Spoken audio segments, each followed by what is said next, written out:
Okay.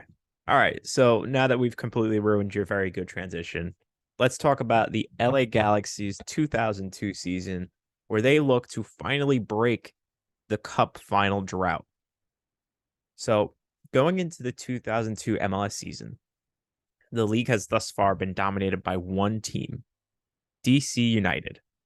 In the first 4 seasons of MLS's existence, DC made all 4 MLS Cup finals, winning 3 of the 4, arguably one of the greatest dynasties in MLS history. However, there was another team with consistent success. However, they just lacked that finishing touch, the cherry on top, if you will, the LA Galaxy. The team we look back on now with thoughts of massive success and some of the biggest names in MLS history were also a very good side, but could not find a way to get their hands on the cup. By 2002, the club had gotten their hands on, I believe, every trophy, if not almost every trophy. Supporter Shield, US Open Cup, CCL, but could not get their hands on the elusive MLS Cup, despite making the finals 3 times to this point. Maybe this year was different, though. The team was strong on paper and boasted some new names that would have monster impacts for them, one of which being Carlos Ruiz. Ruiz came over from Municipal in Guatemala, where he tore it up, scoring 69 goals in 143 games. At first, Ruiz was skeptical of making the move to MLS, with him being quoted as basically thinking MLS was a retirement league, which, in fairness, probably wasn't too wrong at that time.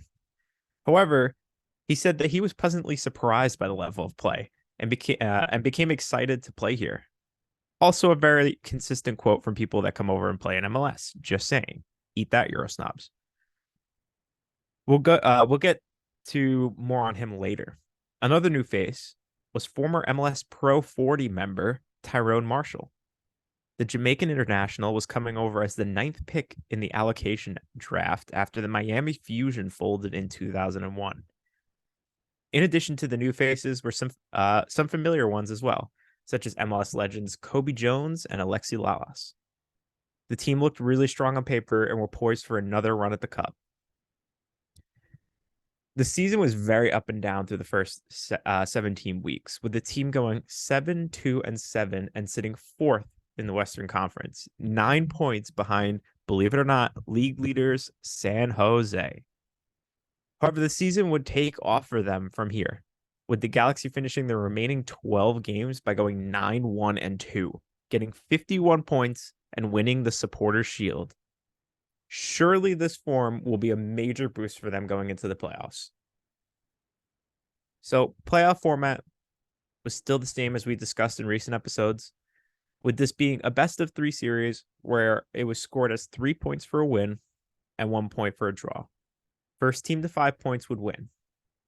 The Galaxy would be matched up with a tough first-round opponent, the KC Wizards, a team just 2 years removed from winning the Shield Cup double. As expected, the Wizards fought hard. Game 1 went to the Galaxy, but only after Carlos Ruiz scored in extra time. Game 2 was a blowout 4-1 win for the Wizards and put the Galaxy on the brink of yet another playoff exit.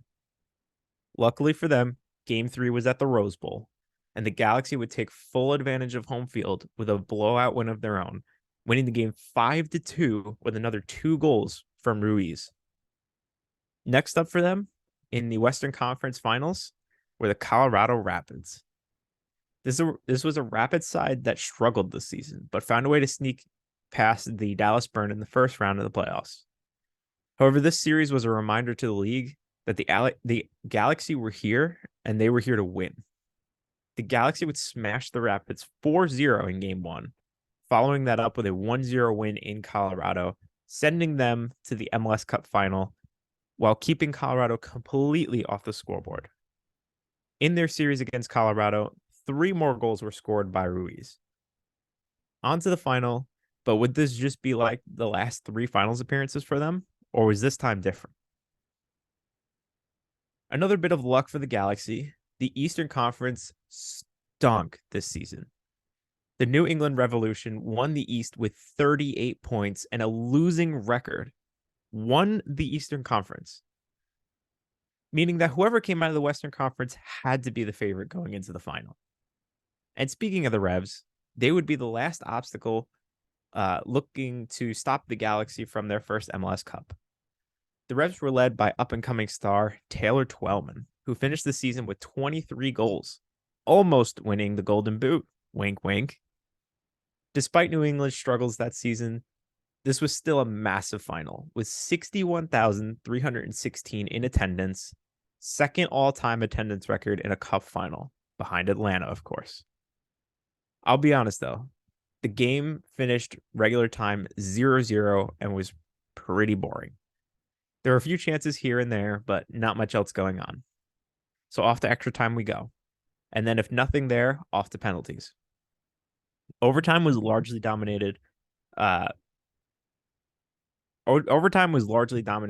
the LA Galaxy, but ultimately they couldn't get anything through the first 15 minutes.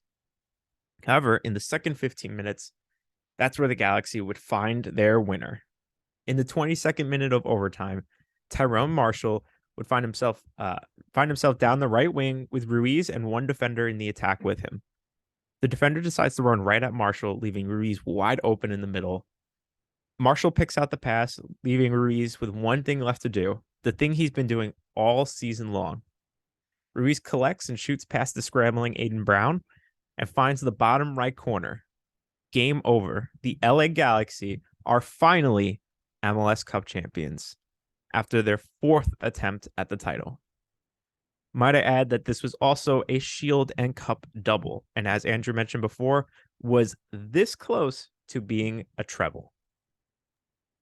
I said I would revisit Carlos Ruiz, and while I mentioned him a few times, specifically in the playoffs, I didn't fully revisit him.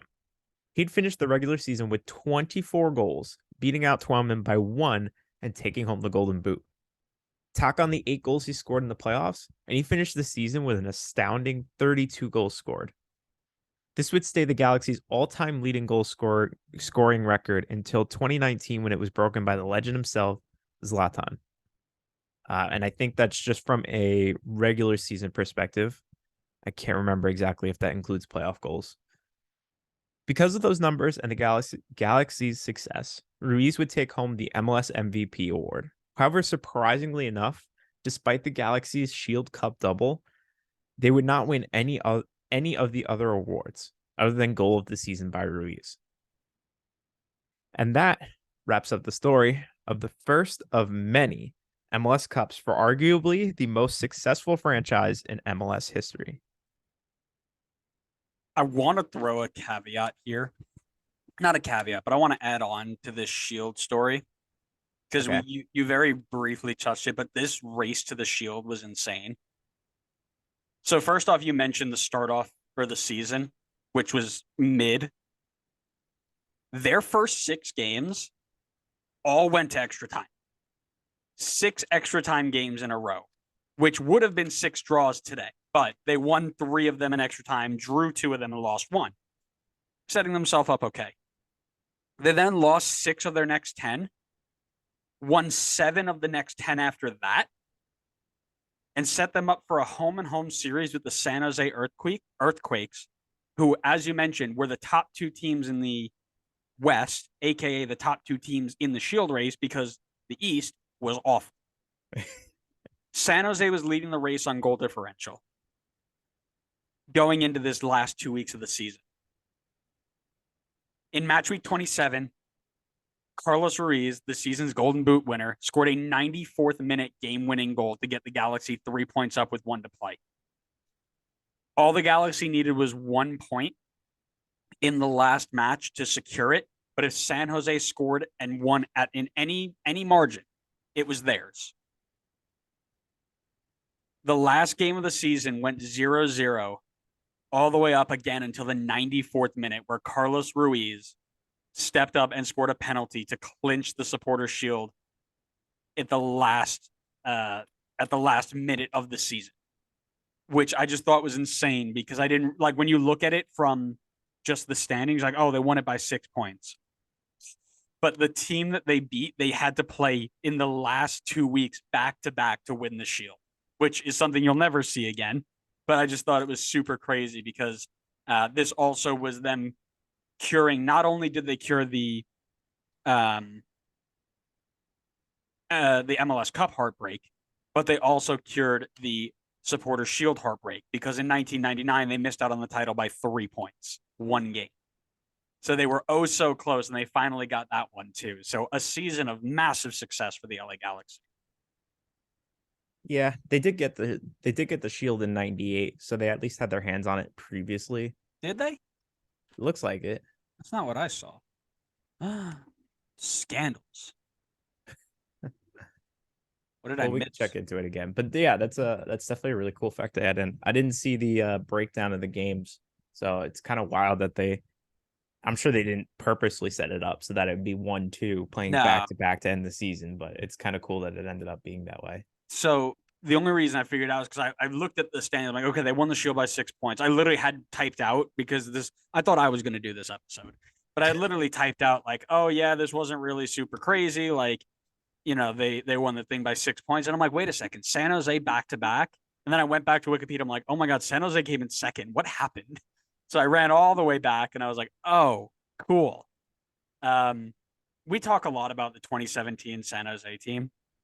Oh, yeah, they did have it in 97, 98. My You say bad. the you say the 97. Oh, sorry, did you say the 2017 San Jose team? No, 97, 98 Supporter Shield is what I was referring to. So I saw Supporter Shield and MLS Cup runner up on top of each other. So I merged them together. That was on me. No, so we talk a lot about the 2017 Toronto team that was a treble winner. Mm-hmm. And we talk about 2018 Red Bull, who were like super close. This 2002 Galaxy team was genuinely the closest for a long, long time of actually getting this done and getting the three hardest ones done, by the way. This wasn't a Canadian Championship, Shield, Cup type of thing. This was US Open Cup, which is tougher with zero hesitation. Cup and Shield in the same year. So one goal away. Good looks, John Bush, for ruining that. Well done. No, but that's super cool. So another good episode reliving some good moments in MLS history. I will say the true treble will be getting the Shield, the Cup, and CCL. I So think you mean that's LAFC the this year? ultimate one. So you mean LAFC? LAFC this year? I don't know. I don't know. FCC might have something to say about that. Man, can you imagine 2017 watching Carlos Vela score 34 goals, watching FC Cincinnati score like 12 all season, and then say, yeah, in 6 years we're going to be saying FC Cincinnati is going to challenge LAFC for the cup and the shield. Yeah, stopping LAFC from doing like the ultimate treble is FCC. You couldn't Yeah, pay me enough money to believe that back then. yeah. But don't worry, if we had Pro Rel, this totally would be happening. Oh yeah, FCC would definitely not be like completely gone by now.